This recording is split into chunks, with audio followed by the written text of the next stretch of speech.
Sebelum gelombang datang, tanah yang selalu bergema suara senjata. 20 tahun silam, sebelum pagi yang mengubah segalanya, Aceh belum pernah benar-benar tenang. Selama puluhan tahun, tanah ini mendengar lebih sering dentuman peluru daripada nyanyian burung. Sejak masa darurat militer, berlanjut ke darurat sipil, konflik antara pihak pusat dan gerakan Aceh Merdeka belum menemukan ujungnya. Jalanan dijaga ketat, rumah-rumah kadang menjadi tempat persembunyian, dan setiap warga hidup dalam kekhawatiran. Hari ini kita berkumpul, entah esok masihkah sama. Di tengah sengketa kekayaan alam yang belum terbagi adil dan luka sejarah yang belum kering, rakyatlah yang paling lama menanggung rasa sakit, terperangkap di antara dua kekuatan yang sama-sama mengaku cinta tanah air. Namun di balik ketegangan itu, hati Aceh tetap beriman. Minggu pagi tanggal 26 Desember 2004, banyak orang baru selesai sholat subuh, anak-anak berlibur sekolah, nelayan bersiap ke laut, dan ibu-ibu mulai menyiapkan sarapan. Tidak ada yang tahu bahwa di dasar samudra, lempeng bumi sedang bergeser hebat, menyimpan amarah yang tak terbayangkan. Pagi yang mengguncang dunia. Tepat pukul 7.58 pagi, bumi berguncang dahsyat. Gempa berkekuatan 9,193 skala Richter, salah satu yang terkuat sepanjang catatan manusia, membuat tanah bergerak seperti ombak. Guncangan berlangsung hampir 10 menit, membuat orang jatuh berlutut, tembok retak, dan pohon-pohon besar bergoyang seolah mau tumbang. Saat guncangan mereda sejenak, warga keluar rumah dengan wajah pucat, bertanya-tanya apa yang sedang terjadi. Belum sempat bernapas lega, pemandangan mengerikan terlihat di kejauhan. Laut surut tak seperti biasa, meninggalkan ikan-ikan melompat di dasar telanjang. Dan tak lama kemudian, terdengar suara gemuruh mendekat, lebih keras dari meriam manapun. Sebelum gelombang-gelombang air laut setinggi rumah bertingkat, bahkan di beberapa tempat mencapai 30 meter, meluncur dengan kecepatan pesawat jet, menelan pantai, desa, dan kota tanpa ampun. Tidak ada waktu lari jauh. Air datang membawa puing, lumpur, dan kekacauan, menyapu jalan raya, meratakan perkampungan, hingga masuk ke jantung Banda Aceh.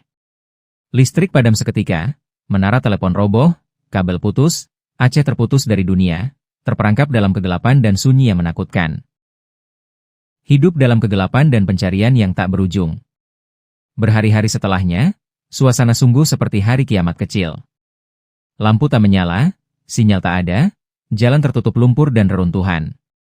Orang-orang berjalan berkeliling dengan mata bengkak, memanggil nama anak, suami, istri, atau orang tua yang tak lagi menjawab.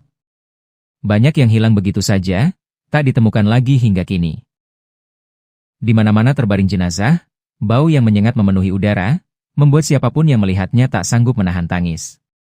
Tidak ada kendaraan yang lewat, tidak ada kabar dari luar. Hanya doa dan suara tangis yang saling bersahutan.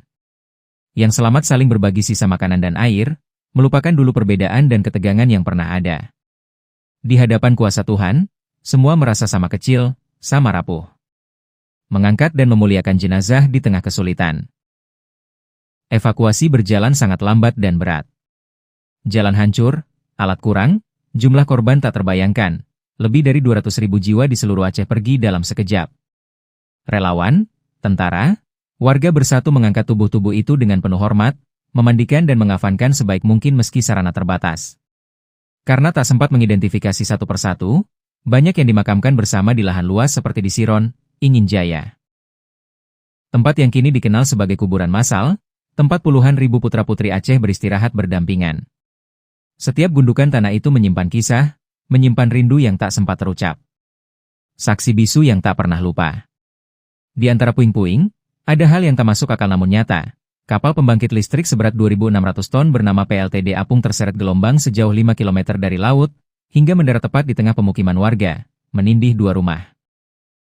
Di kawasan Lampulo, kapal nelayan pun terdampar di atas atap rumah, seolah Tuhan meletakkannya di sana sebagai tanda betapa dahsyat amarah alam waktu itu.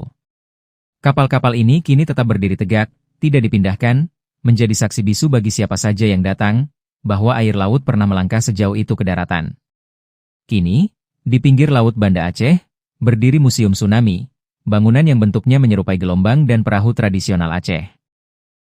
Di dalamnya tersimpan kenangan, foto, cerita, dan lorong yang membuat siapapun merasakan kembali getaran saat itu. Tempat ini bukan sekadar bangunan, melainkan pelukan bagi yang ditinggalkan, serta pengingat bagi dunia, untuk selalu rendah hati dan menjaga alam serta sesama.